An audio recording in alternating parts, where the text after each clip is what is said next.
Törmäsin taas tänään sellaiseen asiaan, mikä vähän pisti vihaksi, että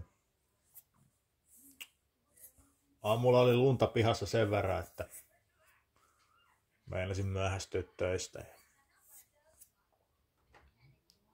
Oli tarkoitus mennä kyllä tankkaamaan silloin aamulla, että kun tiesin, että bensa on halpaa.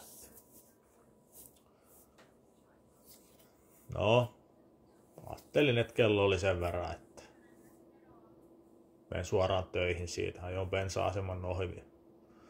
Kattelin, että bensalitran hinta oli 1,67.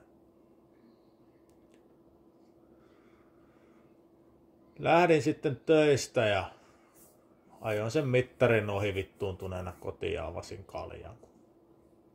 Mittarilla oli bensalitra oli 1,89. Kyllä taas otti päähän ja suoraan sanottuna hieman vituttikin.